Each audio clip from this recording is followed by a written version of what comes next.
नमस्कार सभी को। मेरा नाम सरोज डागर है, बल्लभगढ़ से, जैसे कि आप लोग जानते ही हैं।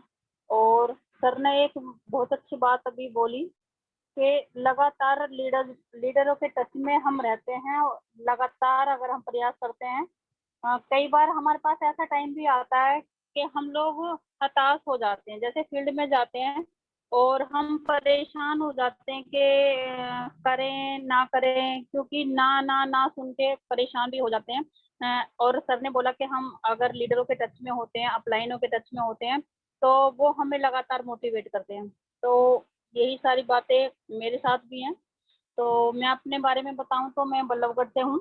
और पिछले 4 सालों से मैं जेएमडी के साथ 1918 में मैं जेएमडी के साथ जुड़ी थी। और जॉब एक लेडीज होने के नाते घर का माहौल कुछ इस तरीके का था मेरा कि मैं जॉब कर नहीं सकती थी। लेकिन मन में कुछ इच्छा तो थी कि कुछ मुझे करना है, लेकिन क्या करना है ये नहीं पता थी। लेकिन मैंने सुना था अपने बड़े बूढ़ों से कि जिस चीज को हम पाना चाहते हैं या हमारे मन में कोई इच्छा होती है, तो भगवान वो इच्छा जरूर पूरा करते हैं, अगर हम लगातार उस चीज के लिए प्रयास करते हैं। क्या करना है ये मैं नहीं जानती थी, जॉब में कर नहीं सकती थी। और सपने थे बड़े बड़े। और एक ऐसे परिवार से थी मैं जहाँ पे लड़कियों को जॉब करना अलाउड नहीं था। और जब ससुराल में आई तो वहाँ पे भी यही सब था कि जॉब नहीं कर सकते थे। हस्बैंड की अपना ही एक बिजनेस था और उस पे भी मैं जा नहीं सकती थी। और जैसे बच्चे हुए, मेरे 2 बेटे हैं और शादी हो गई, शादी के बाद बच्चे हुए उनको पालन पोषण, बच्चे बड़े हो गए मेरे। तो फिर भी मन में यही रहता था कि कुछ करना है, कुछ करना है, लेकिन क्या करना है ये मैं नहीं जानती थी कि मुझे क्या करना है। लेकिन ये पक्का था कि मुझे कुछ ना कुछ तो करना है और ऐसा करना है जिससे मैं अपने घर परिवार और अपने पापा और मम्मी और हस्बैंड का नाम रोशन कर सकूं। और इसी क्रम में चलते चलते मेरे लाइफ में आई एक मोदी केयर, जो कि मेरे खुद के भतीजे ने ही मुझे बताई थी। मोदी केयर से मुझे नेटवर्क की पावर का पता चला कि मोदी केयर क्या है, उसको हम घर में रह के कर सकते हैं और एक लेडीज भी कर सकती है। उसमें टोटल घर के प्रोडक्ट होते हैं, उन्हें हम यूज करें। तो ऐसे ही मैंने क्या, हाँ ऐसा ही कुछ बिजनेस मैं करना चाहती हूँ जो मैं घर से रह के कर सकूँ और पूरे हिंदुस्तान में उसको मैं फैला, नाम भी होगा और लोग भी मिलेंगे। तो मैंने मोदी केयर करना स्टार्ट किया, लेकिन शायद माता रानी की कुछ और ही इच्छा थी। मैंने वो 6 महीने किया, अच्छे खासे लोगों को भी मैंने ज्वाइन कराया उसमें। और उसका हाईएस्ट चेक मेरा 3,000 का भी आया। हाईएस्ट चेक 3,000 का देखने के बाद मैं बहुत मोटिवेट हुई कि हाँ ये बिजनेस चलता तो है, नेटवर्क में पावर तो है। लेकिन उसके बाद ही जैसे 7वें महीने से लोगों ने प्रोडक्ट खरीदने बंद कर दिए। कारण ये रहा कि जब मैंने लोगों से पूछा भाई आप प्रोडक्ट क्यों नहीं ले रहे, तो उन्होंने कहा कि प्रोडक्ट थोड़े महंगे हैं। प्रोडक्ट तो अच्छे हैं लेकिन प्रोडक्ट महंगे हैं। तो फिर लगा कि नहीं, ये वो चीज़ नहीं है जो मुझे चाहिए। मुझे वो चीज़ चाहिए जिससे हम लगातार ग्रोथ कर सकें। फिर इसी क्रम में चलते चलते मेरे को एक मेरी फ्रेंड थी, मेरे हस्बैंड को हाथों में एलर्जी थी। तो वो आई मेरे पास, बोली दीदी आप ये प्रोडक्ट यूज करके देखो, भैया को एलर्जी है। तो मैंने जेएमडी के प्रोडक्ट यूज किए। तो जो मेरे हस्बैंड को एलर्जी थी वो काफी डॉक्टरों के पास इलाज करा के भी हम थक चुके थे। और जेएमडी के ग्लोई तुलसी को मैंने यूज किया तो हस्बैंड की एलर्जी सही हो गई। 1 महीने में ही उसका रिजल्ट था। फिर उसके बाद मैंने उसको कंटिन्यू किया तो 6 महीने मैंने वो यूज की। यूज करने के बाद लगा कि हाँ फर्क है, तो हमने कंटिन्यू वो फिर की। फिर जब लगा कि हाँ प्रोडक्ट अच्छे हैं, काम किया जा सकता है, ऐसे ही फिर इसकी तुलसी का मैंने यूज किया। जैसे कि कुछ लोगों को गैस वैस की दिक्कत थी, उनको हमने दिया तो उन्होंने मंगाने स्टार्ट किए। और इसी बीच हमारे यहाँ पे ओम सर की मीटिंग हुई और मुझे उस मीटिंग में बुलाया गया। और उस मीटिंग में मुझे सर से बात करने का मौका मिला, जो एक पार्लर पे रूबी जी के यहाँ पे हुआ करती थी। मेरी सर से बात हुई, सर ने बताया, प्लान के बारे में बताया। मुझे जेमरी का प्लान बहुत ही अच्छा लगा कि हाँ यही वो प्लान है। सर ने पूछा आपको क्या क्या प्रोडक्ट आपने यूज किए, मैंने यूज किए थे सर को बताए। फिर मैंने प्रोडक्ट को जिस चीज को हम लोग यूज कर लेते हैं ना, उसी को हम कॉन्फिडेंस के साथ बता सकते हैं। जो हम फील्ड में जाके हमें फीलिंग आती है ना, वो हम किसी को ना समझा सकते, ना कोई अपलाइन बता सकता, ना कोई डाउनलाइन बता सकता। जिस चीज़ को हम खुद फ़ील करते हैं फील्ड में जाके। तो मैंने कुछ लोगों को प्रोडक्ट दिए, यूज़ कराए, तो उन्हें रिज़ल्ट बहुत अच्छा आया, तो मैंने इसमें काम करना स्टार्ट किया। जब मैंने इसमें काम स्टार्ट किया करना, तो मैं इसमें 5,000 के चेक तक मैं पहुँच गई थी जेएमबीडी में 1918 में। जब मैंने ये 6 महीने करने के बाद अच्छा लग रहा था काम करने में भी, क्योंकि लगा कि हाँ, ये वही प्लेटफ़ॉर्म है जो मुझे चाहिए था। रेट भी अच्छा है, बिज़नेस प्लान भी अच्छा है और इसके प्रोडक्ट भी बहुत ही ज़्यादा अच्छे हैं। तो करते-करते जब मैं 5,000 के चेक पे पहुँची, तो बीच में एक ऐसा दौर भी आया कि जिसमें जो मेरे खुद के अपलाइन थे, उन्होंने ही मतलब ओम सर से कुछ बोला, मुझसे कुछ बोला और मैंने बीच में इसको बंद कर दिया फिर। ये मेरी गलती थी, मुझे ऐसा नहीं करना चाहिए था। आज इस चीज़ के लिए मैं अफ़सोस भी करती हूँ। लेकिन कहते हैं ना कि जो होता है वो अच्छे के लिए होता है। तो ये बंद होने के बाद मैंने आरटीएम जॉइन किया और आरटीएम में मैंने 2 साल काम किया और 2 साल काम करने के बाद मुझे जेएमबीडी और आरटीएम का फ़र्क पता चला। लेकिन इस बीच में ओम सर से मेरी लगातार बात होती थी।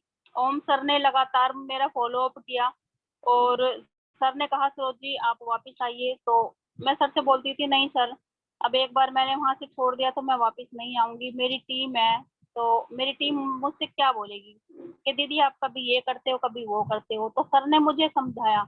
एक अच्छे गुरु, मैं कहूँगी, मैंने आरटीएम तो किया, लेकिन मैंने हमेशा ओम सर की मीटिंग, ओम सर की बातों को वहाँ पे महसूस किया कि हाँ, जो ओम सर हमें मीटिंग और ट्रेनिंग देते हैं, जो हमारे गुरु ओम सर हैं, ऐसे गुरु दुनिया में नहीं है। चाहे मैंने मोदी केयर किया, मुझे उसमें भी ऐसे गुरु नहीं मिले।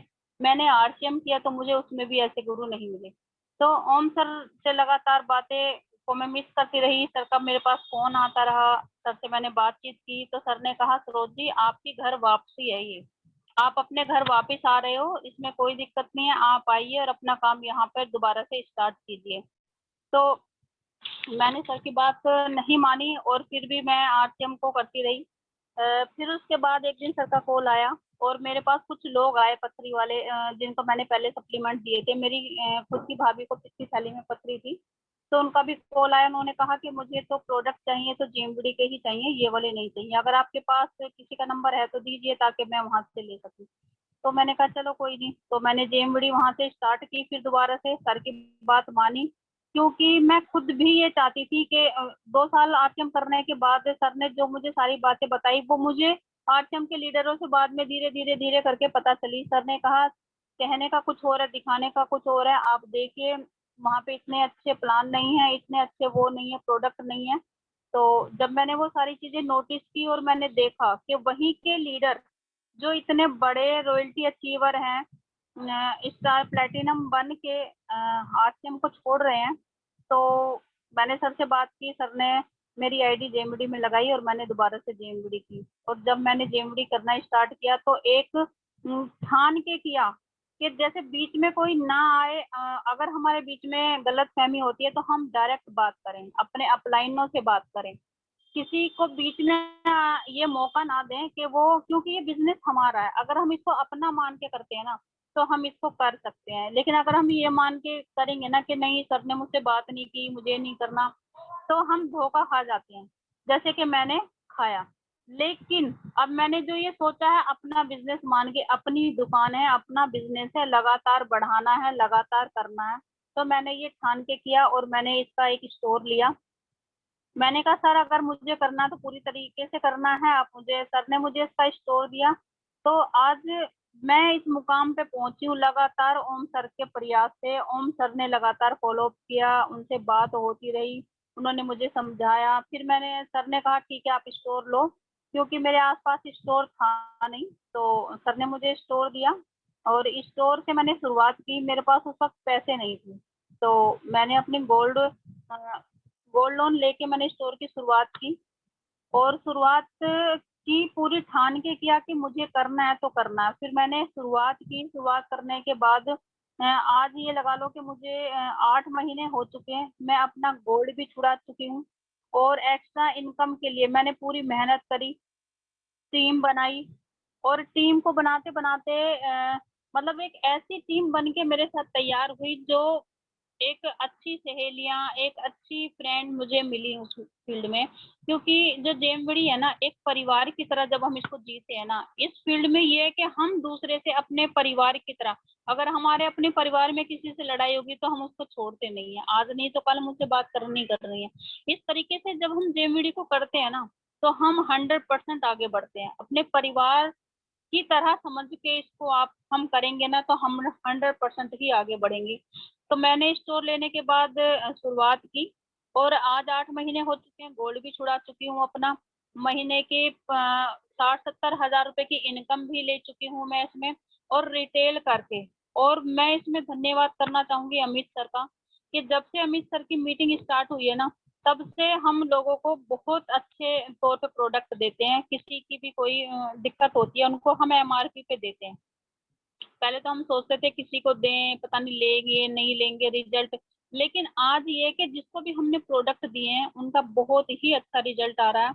और अब हम उनको एमआरपी पे प्रोडक्ट देते हैं, अपना भी मार्जिन निकालते हैं, सामने वाले को प्रोडक्ट अच्छे लगते हैं, वो खुद आते हैं फिर हमारे पास लेने के लिए कि दीदी किसी को पित्त की थैली में पथरी हो या कुछ भी दिक्कत है। तो इसी क्रम में चलते हुए मैंने जब बिजनेस को आगे बढ़ाने की सोचा, तो मैंने पार्कों में जाना स्टार्ट किया, क्योंकि ओम सर से सीखा था कि नोकिंग कैसे करते हैं, कि जिनकी लिस्ट नहीं होती जिनके पास, तो वो कैसे हम काम को बढ़ा सकते हैं। पार्कों में गए, पार्कों में जाके डेमो किया, लोगों को समझाया, बहुत सारी लेडीज वहां से मिली।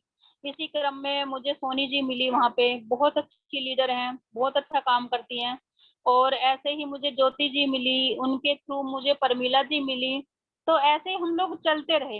फिर एक दौर ये आया कि मैं एक पार्लर पे मीटिंग दे रही थी, और उस पार्लर पे मीटिंग देते हुए एक लेडी आई, मतलब काफी बुजुर्ग थी वो लेडी, और वो पार्लर वाली से पैसे मांग रही थी, दीदी मुझे 10 रुपए दे दो ताकि मैं अपना इलाज करा सकूं, मेरे हाथ में दर्द है, मुझे एक टैबलेट लेके आनी है। मैंने उनसे पूछा, मैंने कहा आंटी आपके बच्चे नहीं है? उन्होंने बोला बेटे बच्चे भी हैं, बहू भी है और हस्बैंड भी हैं, लेकिन आज सिचुएशन ये है कि मेरे पास पैसे नहीं है। मैंने कहा आपकी पेंशन तो आती होगी? बोले हाँ पेंशन तो आती है, लेकिन वो खत्म हो चुकी है, क्योंकि एज इतनी है कि बीमारियां घेर लेती हैं इंसान को जब एज के बाद। मैंने कहा अच्छा चलो ठीक है। करी घर में लड़का अच्छा कमाता है, कम से कम 50 हज़ार रुपए की इनकम भी लेता है, और घर में बच्चों के लिए और बहू के लिए सब कुछ आता है, लेकिन मेरे लिए दवाई के लिए पैसे नहीं है। मैंने कहा ये तो बहुत ही मतलब स्थिति खराब है। तब वहां से मैंने एक निर्णय लिया कि मैं एक ऐसा ग्रुप बनाऊंगी लेडीजों का, जो लेडीज इस एज में आके दूसरों की मोहताज हो जाती हैं, वो कहती हैं अपने बच्चों से पैसे मांगती हैं कि बेटा मुझे दवाई के लिए पैसे चाहिए, जो मेरे साथ हमारे साथ जेएमबीडी में आए और हमारे साथ जुड़े। हमें ऐसे लोग, ऐसी लेडीजें ढूंढनी है ताकि आगे चल के उनकी लाइफ में ये टाइम ना आए, हम बच्चों को पैसे दे सके, ना कि हम उनसे कभी मांगने वाले बने।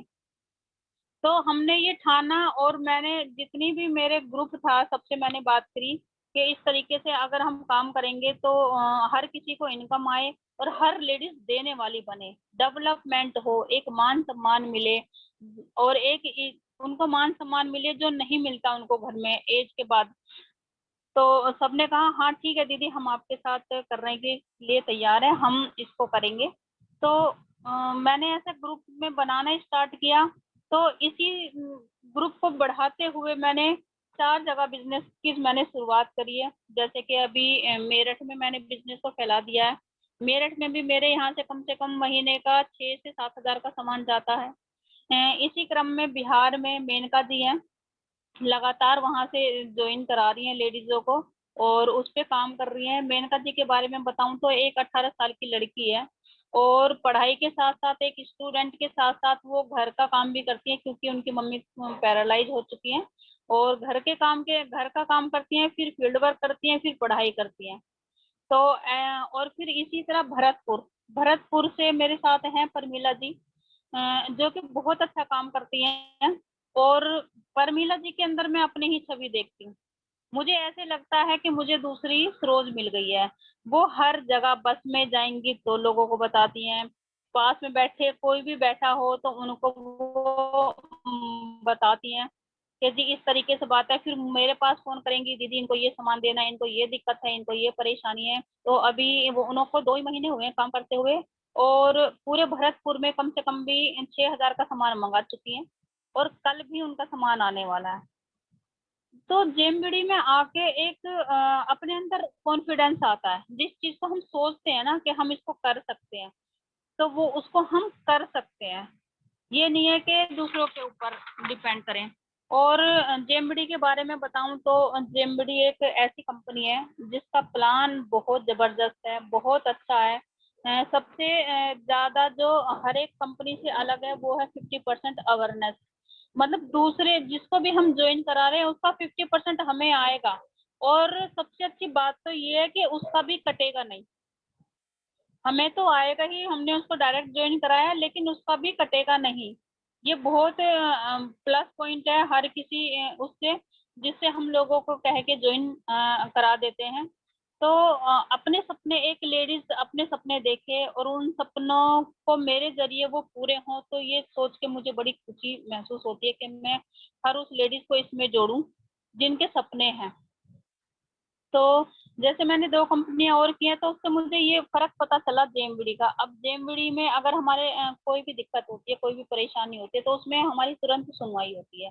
जैसे अभी थोड़े दिन पहले मैंने बिहार सामान प्रोडक्ट भिजवाए थे, लेकिन वहाँ पे वो पहुँच नहीं पाए, तो मैंने सर से बात करी, तो वो वाले कुरियर वापिस भी नहीं आया था और सर ने दूसरा कुरियर वहाँ पे भिजवा दिया।